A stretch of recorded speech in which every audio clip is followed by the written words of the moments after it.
yakatimizwe katika muda huu mzuri. Asante sana kwa neema yako ambayo ni kubwa na rehema zako ambazo ni nyingi na fadhili zako. Tunakushukuru tena kwa kuwa unatupa nafasi nzuri ya kuendelea kusikia neno lako.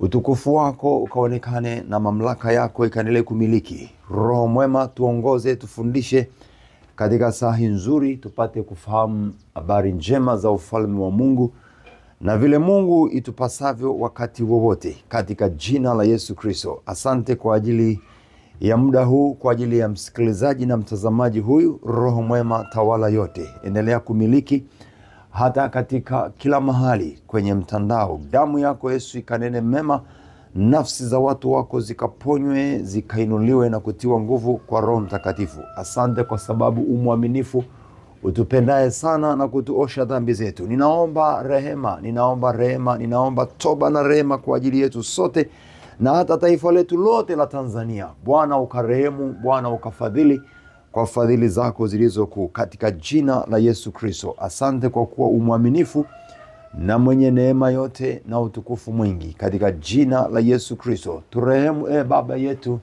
tutakase, tuponye, tuepushe na maangamizo, tuepushe na uharibifu uliopo na kila namna ya mipango yote ya ufalme wa giza ikakose nafasi. Wewe Mungu wetu tumiliki. Ibariki Tanzania, iponye, ponya nafsi za watu wako, wakujuao na wasiokujua, wakujue sasa, wakukimbilie katika jina la Yesu Kristo. Angaza tena Jehova Bwana, tuangazie na nuru za uso wako katika jina lako Yesu Kristo. Asante kwa wakati mzuri na saa hii njema. Tuwezeshe kwa uweza wako, nuru yako endelee kutuwezesha kuona na kukaa katika hiyo siku zote. Amina. Haleluya. Ninakusalimu sana katika jina la Yesu Kristo. Karibu tupate neno lake takatifu linalotuwezesha, linalotusaidia tuendelee kumuona Jehova akitupigania. Hapa leo tumepewa neno hili linatufundisha kuona ni maombi gani inatupasa kuomba wakati mgumu, wakati kuna maadui na unajua kabisa kuna maadui wanakushambulia. Unajua kabisa kuna maadui, inawezekana ni ndugu zako, inawezekana ni wafanyakazi wenzako, au inawezekana ni pale kanisani au mahali pengine popote pa jamii ya wanadamu. Maombi yafahayo kuomba wakati wa taabu. Zaburi ya 143 mstari ni ule wa 7, nitaenda mpaka ule wa 10. Zaburi ya 143 mstari wa 7 hadi wa 10. Bwana unijibu hima, roho yangu imelegea, roho yangu imelegea. Usinifiche uso wako, nisifanane nao washukao shimoni. Unifanye kusikia fadhili zako asubuhi, unifanye kusikia fadhili zako asubuhi, kwa maana nimekutumaini wewe. Unijulishe njia nitakayoiendea, kwa maana na kuinulia nafsi yangu. Bwana uniponye na adui zangu, nimekukimbilia wewe, usinifiche. Unifundishe kuyatenda mapenzi yako, unifundishe kuyatenda mapenzi yako, kwa maana ndiwe Mungu wangu. Roho yako mwema aniongoze kwenye nchi sawa. Amina. Jina la Bwana litukuzwe milele. Haya ni maombi muhimu ya kuomba wakati ambapo mwanadamu au mtu unayemtegemea Yesu Kristo umekutana na misukosuko, umekutana na majaribu, umekutana na vita, upo katika vita hata wakati huu, au upo katika hali ya kukumbana na mambo mazito na magumu yanayotoka kwa wenzako au kwa ndugu zako, ama hata ni kwa rafiki zako. Kuna maombi ya kuomba unapokuwa kwenye wakati mgumu. Maombi ya kuomba unapokuwa kwenye wakati mgumu ni haya: Bwana unijibu hima, roho yangu imelegea. Kuna wakati mtu analegea, anachoka ndani, anachoka kwa sababu ya masingizio, kwa sababu ya vita, kwa sababu ya mashutumu, kwa sababu ya mambo anayokutana nayo. Na wengine wanafadhaika ndani kwa sababu mwingine tu kuna dhambi inamtesa, kuna jambo linamtesa ambalo ni ovu, na ndani yake anakasirika, anachukia, lakini anajisikia ile hali ya kunyong'onyea na kuumia kwa sababu anateswa na jambo ambalo hataki limtese. Kwa hiyo nani roho inaweza ikalegea? Bwana unijibu hima, roho yangu imelegea. Usinifiche uso wako. Ni maombi ya kuomba kwamba Mungu asikufiche uso wako. Hapa Biblia inatuonyesha namna ambavyo wako wenzetu au yuko mwenzetu ambao walifanya maombi ya namna hii na walipata msaada mkubwa, walipata ushindi mkubwa, walifanikiwa vizuri zaidi. Hapa anatuonyesha kwamba Bwana usinifiche uso wako, lakini Bwana ukanijibu kwa sababu roho yangu imelegea. Kuna wakati roho ni mtu analegea ndani ya moyo, ndani ya nafsi yako kuna kulegea, kuna kuchoka. Mtu akilegea maana yake amechoshwa, kuna mambo yamemchosha. Inawezekana kuna mambo yamekuchosha kwenye hii dunia. Kuna mambo yamekuchosha pale ofisini, mambo yamekuchosha pale kwenye familia, lakini kuna maombi ya kuomba sasa. Usinyamaze, inakupasa kuomba. Bwana unijibu hima, unisaidie Bwana, roho yangu imelegea. Usinifiche uso wako. Muombe Bwana asikufiche uso wako, akutazame tena, akuangalie tena. Mstari ule wa 8, unifanye kusikia fadhili zako asubuhi, unifanye kusikia. Muombe akufanye, akupe masikio ya kusikia, masikio ya kusikia, na uzijue fadhili za Bwana, ukazione fadhili za Bwana. Haleluya. Akufanye ukasikie, lakini na fadhili zake ukazipate, ukazione. Tena asubuhi na mapema. Muombe asubuhi na mapema unapokuwa umelala, kwamba asubuhi na mapema kuna jambo unatakiwa ulipate. Ukutane na fadhili za Bwana, uso wa Bwana ukutazame. Masikio yako yakapate kusikia unapoamka asubuhi, Mungu anataka nini? Uko katika wakati mzito mgumu, omba ukapate kusikia sauti ya Bwana. Wakati unapokutana na hayo magumu, kuna kitu kinatakiwa tufanye. Na wakati mwingine ndo sababu tunajikuta tumeanguka, tumeshindwa, au tumebaki kwenye hasira na uchungu, kwa sababu hatukumuomba Baba wa mbinguni, hatukumuomba Yesu. Omba kupitia jina la Yesu ili usikie Mungu anakuambia nini wakati ulio nao. Na hata kama ni wakati wa furaha, inakupasa kumuomba usikie sauti yake. Anasema nini? Anataka nini? Ni muhimu sana, ni vema sana. Omba kusikia kwake. Omba kuona fadhili za Bwana. Omba ufahamu Mungu anataka nini kwa wakati ulio nao. Ni wa vita au si wa vita? Ni wa huzuni au si wa huzuni? Ni wakati wa raha au ni wakati wa shida? Unahitajika kuomba maombi haya ili kumsikia Bwana, ili usije ukaingia kwenye shida, taabu, usije ukaangamia. Shetani asifurahi ila Yesu akafurahi. Shetani asipate kicheko ila wewe na Yesu wako mkapate kicheko, kwa jina la Yesu Kristo. Amen. Haleluya. Akakufundishe, unijulishe njia nitakayoiendea, kwa maana na kuinulia nafsi yangu. Muombe Mungu akuonyeshe njia. Yesu ni njia, kweli na uzima. Muombe njia kila wakati. Kuna wakati unaweza ukafika njia panda. Ukifika njia panda, hujui uende kushoto wala kulia, hujui uende nyuma wala mbele. Mwanadamu unaweza kukutana na hali hiyo. Ukishaona hivyo, imba hata wimbo, Yesu ndiwe njia, njia, kweli na uzima. Hata nikifika njia panda, yeye aonyesha njia ya kufikia kwake. Kwa hiyo hata ukifika njia panda, omba maombi haya ili akuonyeshe njia. Njia panda simaanishi njia panda ile barabara za kawaida za kwenye ardhi. Manaka unaweza ukawa umelala, unaweza unatembea, lakini unaona uko njia panda. Uelewi ufanye nini wala useme nini. Yesu atakupa cha kusema. Roho Mtakatifu atakupa namna ya kusema. Lakini pia utaiona njia itakayokufaa kuiendea. Haleluya. Unijulishe njia nitakayoiendea. Ni maombi. Omba upate njia utakayoiendea. Akuonyeshe njia ambayo wewe utaiendea, njia ambayo wewe utaifuata. Kwa maana na kuinulia nafsi yangu. Muinulie Bwana nafsi yako. Muinulie nafsi yako asubuhi. Muinulie nafsi yako mchana. Muinulie nafsi yako jioni. Muinulie nafsi yako usiku. Muinulie nafsi yako ukiwa na raha. Muinulie nafsi yako ukiwa na taabu. Ukiwa vitani, mwinulie nafsi, mwinulie Jehova Yesu Bwana. Yeye atakupa njia. Bwana, uniponye na adui zangu. Ni maombi haya muhimu, kuomba uponywe, uokolewe, utengwe na adui zako. Bwana, uniponye na adui zangu, nimekukimbilia wewe, unifiche, usinifiche. Haleluya. Asikufiche uso wake, alafu akufiche. Unaweza kusema nifiche damuni mwako, nifiche damuni mwako. Wafiche watoto wangu damuni mwako. Unawaombea watoto wako. Mfiche mke wangu damuni mwako, mfiche mume wangu damuni mwako. Uso wako Bwana ututazame, umtazame, na tena Bwana utufiche. Haleluya.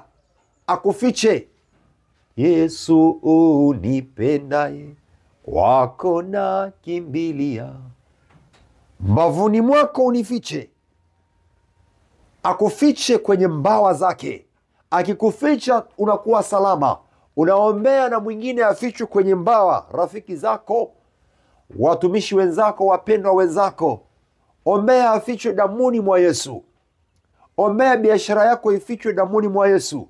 Wako maadui wanaoiwinda. Kumbuka tulijifunza pia jana kwamba shetani anaona kitu kizuri kwako. Shetani anaona kuna kitu kikubwa cha thamani kwako. Ndio sababu Biblia inasema linda sana ulicho nacho. Ndio sababu Biblia inasema linda nafsi yako, chunga nafsi yako.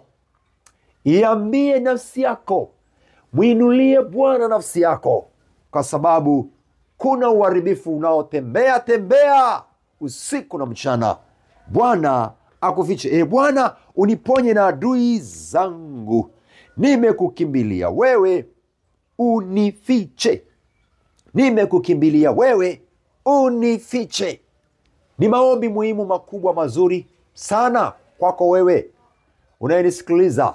Muombe Yesu, damu yako Yesu inifiche. Mkono wako Bwana unifiche. Uweza wako Bwana unilinde, kwa sababu nisipolindwa na wewe, uharibifu utanipata. Kuna namna adui atanionea. Muombe Bwana Yesu, nifiche damuni mwako. Bwana Yesu, ifiche ndoa yangu damuni mwako. Bwana Yesu, ifiche biashara yako damuni mwako. Bwana Yesu, wafiche watoto wangu damuni mwako. Bwana Yesu, wafiche uwezani na nguvuni mwako wazazi wangu, kaka zangu, dada zangu. Waombe namna hiyo, jiombe namna hiyo. Ni maombi muhimu. Unifundishe, unifiche. Bwana, uniponye na adui zangu, nimekukimbilia wewe, unifiche. Mkimbilie Bwana, kwa sababu yeye atakuficha. Haleluya. Yeye atakuficha. Ana cha kukuficha. Ana ulinzi, ana uweza, ana jeshi la malaika. Mungu wetu ni Bwana wa majeshi.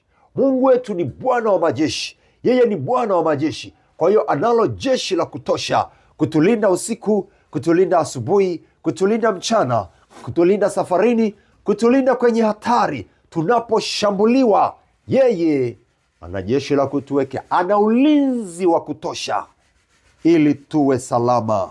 Utakuwa salama. Muombe Bwana akufiche, uendelee kuwa salama. Mstari wa 10, unifundishe kuyatenda mapenzi yako, kwa maana ndiwe Mungu wangu. Roho yako mwema aniongoze kwenye nchi sawa. Haleluya. Maombi ya kipekee kabisa. Unifundishe kuyatenda mapenzi yako. Wakati mapenzi mabaya yanafanyika, yaani wakati wanatenda mambo mabaya kwako, wakati unaona kabisa unatendewa dhuluma, unaona unatendewa uovu, wewe muombe Yesu, muombe Jehova, unifundishe kuyatenda mapenzi yako. Usitende mapenzi ya dunia. Usitende mapenzi wanayotenda maadui. Usifanye anavyofanya adui yako. Fanya kinyume na adui yako. Fanya tofauti na adui yako. Wewe ni Mkristo, una Kristo. Mkristo ni Kristo. Yesu yuko ndani yako. Kama Yesu yuko ndani yako, lazima litazaliwa tunda linalofanana na la na Yesu, matendo yanayofanana na yale ya Yesu. Usikubali kuyatenda mapenzi ya wa mataifa, bali mapenzi ya taifa takatifu, watu wa miliki ya Mungu, makuhani wa Bwana. Wewe ni kuhani. Tunao kuhani tuliopewa na Yesu anapoimwaga damu yake. Alipokuja akiwa ni kuhani mmoja mkuu, ametupa ukuhani sisi hapa duniani tuifanye kazi yake. Wewe ni mtumishi wa Bwana, hivyo unamuomba, Bwana, unifundishe kuyatenda mapenzi yako, si mapenzi ya wale wabaya au wafanyao uharibifu. Usitegemee yale ya adui, yale ya yule mwovu, mtu mwenye dhuluma, asiyetenda haki. Usiwe sawa na yeye katika utendaji, katika fikira. Wewe uwe tofauti na yeye. Muombe Bwana, unifundishe kuyatenda mapenzi yako, kwa maana ndiwe Mungu, tena Mungu wangu. Jivunie Yesu, jivunie Yesu, na kwamba unayatenda mapenzi ya Yesu. Hili ni jambo la baraka sana kwa Mkristo. Kwa mtu unayemwamini Bwana Yesu, ni jambo la kushangilia na kujivunia kwamba unayafanya mapenzi ya Bwana Yesu, wala siyo ya dunia, wala siyo ya mtu, wala si vinginevyo, ila umesimamia mapenzi ya Bwana. Japokuwa unaona uchungu ndani, wamekufanyia mambo machungu mabaya, unamwomba Yesu, niondolee uchungu, niondolee hasira, niondolee kulipa kisasi, kwamba mimi Yesu nataka kuyafanya mapenzi yako, nataka kusikia sauti yako. Sikia sauti ya Bwana wakati mgumu. Sikia sauti ya Bwana wakati wa vita. Sikia sauti ya Bwana Mungu wako wakati unapojaribiwa, wakati unapopitia mambo magumu mazito, wakati unapopitia raha, wakati unapokula raha. Omba kuisikia sauti ya Bwana Mungu wako. Yesu akusemeshe. Yesu aseme na wewe. Yesu aseme nawe. Haleluya. Akubariki Bwana, akusemeshe. Sikia sauti yake, tega sikio lako kwake. Roho yako mwema niongoze kwenye nchi sawa. Kwa hiyo kuna nchi iliyo sawa ambayo tunatakiwa kuiendea. Kwenye nchi hii ya Tanzania au kwenye dunia hii tunayoishi kuna mahali sawa tunatakiwa tupite, na kuna mahali pengine hapako sawa. Kuna njia isiyo sawa sawa, huruhusiwi kuiendea. Kuna mahali ambako hapako sawa, hutatakiwa kupapita wewe. Upite njia ambayo utapewa na Bwana. Kumbuka Yusufu na Mariam walipewa njia ya kupita, kwa sababu njiani adui alikuwa amesimama akiwangojea ili amwangamize mtoto, na wakapewa njia au nchi nyingine iliyo sawa, au njia iliyo sawa ya kuiendea. Yesu atakupa njia iliyo sawa uiendee, au mahali pa kuishi palipo sawa. Sio kila mahali unaweza ukaenda kuishi, kwa sababu unawindwa. Mawindo yapo. Mungu atakupa mahali pa kuishi. Tunakumbuka walipewa nchi yenye asali na maziwa. Kwa hiyo Mungu aliwachagulia mahali pa kwenda kuishi. Walipokuwa wakishambuliwa, kaambia, sasa nitawatoa, nitawapeleka kwenye nchi sawa, nitawapeleka kwa njia mtakayoiendea. Hiyo njia inaweza ikawa na bahari kubwa, lakini kwa sababu umepewa na Mungu, Mungu atakupa kupita hata kwenye bahari. Kumbuka, ufanya njia pasipo na njia. Kwa hiyo endelea kuyaomba maombi haya muhimu. Haleluya. Yaombe maombi haya muhimu sana. Muhimu sana kwamba akufundishe kuyatenda.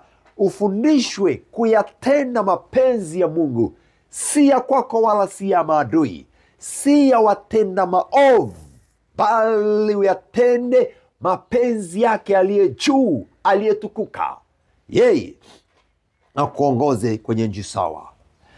Bwana, uniuishe kwa ajili ya jina lako. Kwa haki yako unitoe roho yangu taabuni. Ni maombi ya kuomba utolewe taabuni. Usiendelee kutaabika, kwa sababu Yesu apendezwi ukae kutaabika, kuteswa na kuumizwa, bali ukae kwenye nchi iliyo sawa, mahali palipo tulivu. Omba maombi haya na Roho mwema, Roho wa Bwana akuongoze. Yesu alituachia Roho Mtakatifu. Huyo Roho Mtakatifu akuongoze. Mwombe Roho Mtakatifu, niongoze Roho Mtakatifu. Niko kwenye vita, niko kwenye majaribu, niko kwenye misukosuko, mawimbi ni makali. Roho Mtakatifu, ninaomba njia, niongoze, ninaomba niwezeshe. Haleluya. Bwana Yesu apewe sifa. Ni maombi muhimu sana ya kuomba. Ni maombi ya kipekee sana ambayo itapaswa tuyaombe. Labda niseme mahali pengine, tuone mahali pengine katika neno la Mungu. Waraka wa 3 wa Yohana. Waraka wa 3 wa Yohana. Yohana wa 3 sura ya 1 mstari wa 11. Mpenzi, usiuige ubaya, bali uige wema. Yeye atendaye mema ni wa Mungu, bali yeye atendaye mabaya hakumuona Mungu. Mpenzi, usiuige ubaya, bali uige wema. Usiige ubaya, iga wema. Ubaya si wa Wakristo, ubaya si wa wana wa Mungu, ubaya si wa waliookoka. Kuiga maovu haitupasi. Uovu ni mbegu na wema ni mbegu. Uovu ni mbegu mbaya ya shetani. Usichukue mbegu ya muovu shetani. Ukiichukua hiyo mbegu itaota. Usipande mbegu ovu. Usiige ubaya, iga wema. Huwezi kula tunda baya na utakiwa kuzaa tunda baya. Wewe Mkristo unatakiwa kuzaa tunda jema. Roho Mtakatifu uliye naye hana tunda baya, hana tunda ovu. Kwa Roho Mtakatifu kuna matunda mema: upendo, amani, furaha, utu wema, fadhili, uaminifu, kiasi, upole. Hayo ndio matunda ya Roho Mtakatifu. Kwa hiyo usiuige ubaya. Ni tunda, na ni tunda ovu. Lina mbegu, limetokana na mbegu ovu, na mbegu hiyo imetoka kwa shetani, si kwa Mungu. Kwa hiyo usiuige ubaya, bali uige wema. Haleluya. Iga wema. Iga wema, kwa sababu wema ndiyo asili yetu. Iga wema na wala sio ubaya. Mpenzi, usiuige ubaya, bali uige wema. Uige wema, iga wema, chukua wema, kopi wema, panda wema. Haleluya. Kwa ni maombi ya kuomba na ni mambo yanayotupasa kuyafanya. Na anasema yeye atendaye mema ni wa Mungu, bali yeye atendaye mabaya hakumuona Mungu. Ili ujulikane umemwona Yesu, umemwona Mungu kwenye maisha yako, utaonekana unafanya yale ulioyaona kwa Yesu. Kama umemwona Yesu, kama umemwona Mungu kweli, itaonekana unayafanya yaliyo ya Yesu, ulioyaona kwa Yesu, sio ulioyaona kwa wanadamu. Hatuishi tulioyaona kwa wanadamu wala kwa dunia. Tunayaishi tulioyaona kwa Yesu Kristo. Tumepewa ufunuo kwa njia ya Biblia. Tuna ufunuo. Neno la Mungu linatupa ufunuo. Roho Mtakatifu aliye nasi anatupa mafunuo, anatupa kuona yale tunayoyaona kwa Yesu. Ndio tutakayoyatenda, ndio tutakayoyaishi. Hatuyaishi mengine ambayo ni ya giza au ya uovu. Usiige ubaya, iga wema, chukua wema. Haleluya. Muombe Bwana akuokoe, akuepushe na uharibifu ulioandaliwa. Usifanikiwe kwako, lakini wewe ukayaishi yale mapenzi mema, tabia njema, mwelekeo mwema, ukamtukuze Bwana maisha yako yote. Haleluya. Maisha yako yawe ni maisha yanayozaa. Liko tunda la Roho litakalozaliwa kwako. Ikiwa Roho wa Mungu anakaa kwako, basi mema yataonekana. Utaonekana ukizaa yaliyo mema, na kwamba unamwomba Bwana akuongoze kwenye njia ya kwake. Lakini ombi kubwa lingine ambalo tumelipata asubuhi ya leo ni hii, kwamba utaomba kuyafanya mapenzi ya Mungu Baba. Utaomba kuyafanya mapenzi ya Yesu. sio mapenzi ya kwako. Wakati mgumu, tafuta mapenzi ya Mungu. Wakati wa taabu, wakati wa vita, tafuta mapenzi ya Mungu ni yapi. Mungu anataka nini? Mungu anasemaje? Tafuta kusikiliza, usikie sauti ya Mungu. Roho Mtakatifu atakusemesha. Bwana akubariki, Bwana akulinde. Vikwa uweza na nguvu. Wewe unayepitia kwenye magumu, sasa tunaingia kwenye maombi.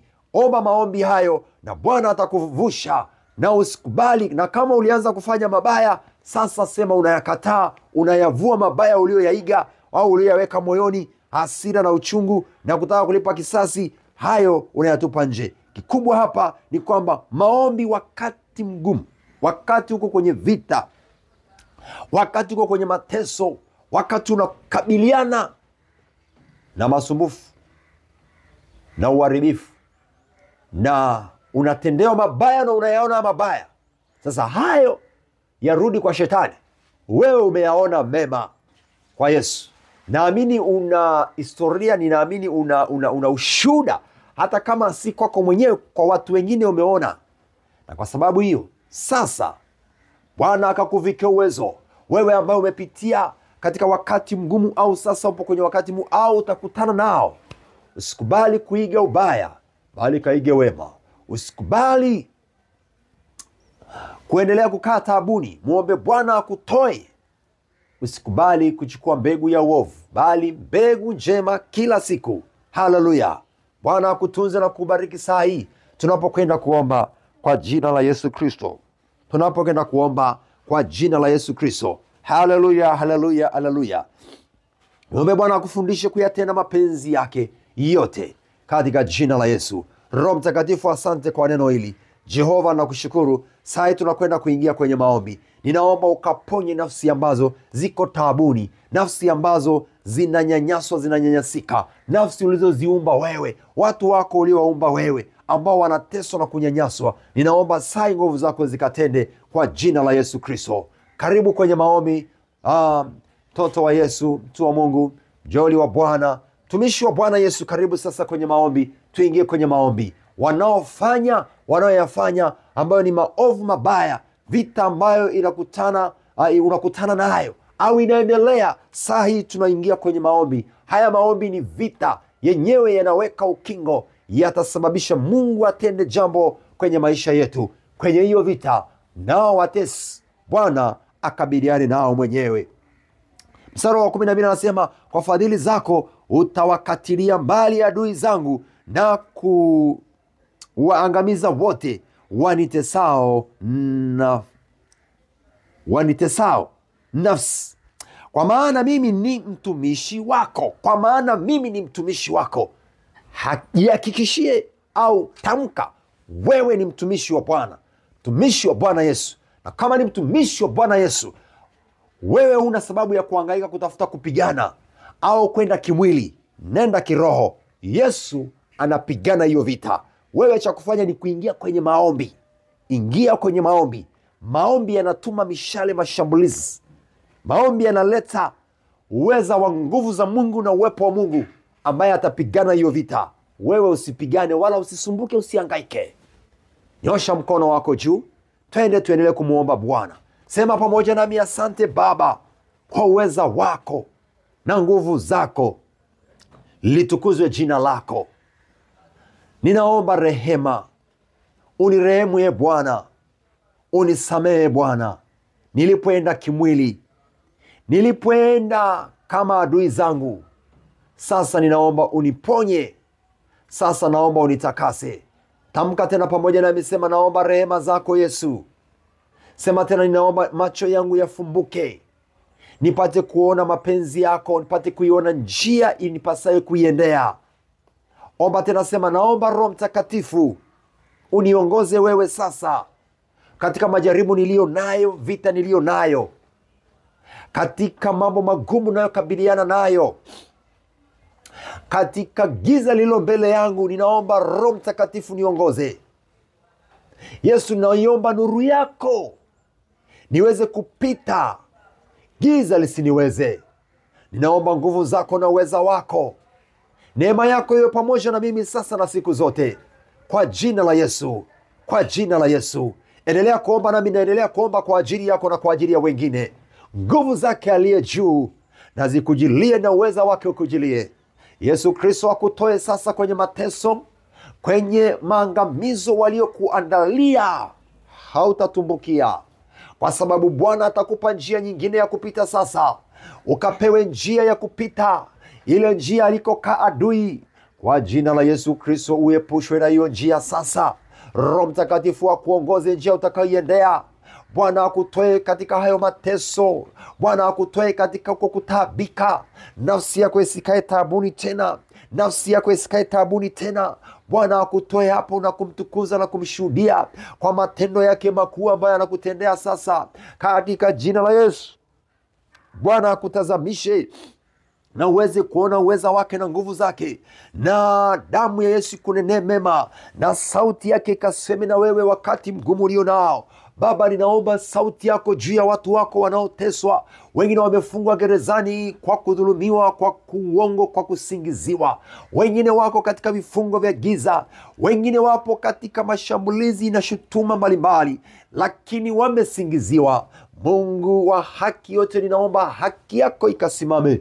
Wengine Bwana wako katika magonjwa, wengine wametengenezewa mitego ya kufa. Nami nasema kwa jina la Yesu ivunjike yote, isiwanase. Malaika nenda pita, ondoa mitego. Malaika nenda pita, ondoa vizuizi vyote vilivyowekwa kwa jina la Yesu. Viharibike vyote, vyote vya kaskazini na kusini, vyote, vyote vya mashariki, magharibi na amuru viharibike na vivunjike sasa kwa jina la Yesu. Kisisimame hata kimoja, kwa watoto wetu, kwa rafiki zetu, kwa kaka na dada zetu, kwa watumishi wenzetu, kwa wapendwa wenzetu katika taifa la Tanzania na hata walio nje ya taifa la Tanzania. Ninawaombea huko walikoe Bwana, wanaopokea ujumbe huu sasa, wajazwe roho na nguvu zako na uweza wako katika jina la Yesu Kristo. Neema yako iwafunike, iwajaze, na fadhili zako mwenye fadhili ziwawezeshe, wakavutwe tena, wakaponywe, wakaondolewe lile giza na zile nguvu za mauti katika jina la Yesu Kristo. Bwana, ukawafundishe kuyatenda mapenzi yako. Baba, tufundishe kuyatenda mapenzi yako tunapokutana na mambo mengi ya kukasirisha na kuumiza,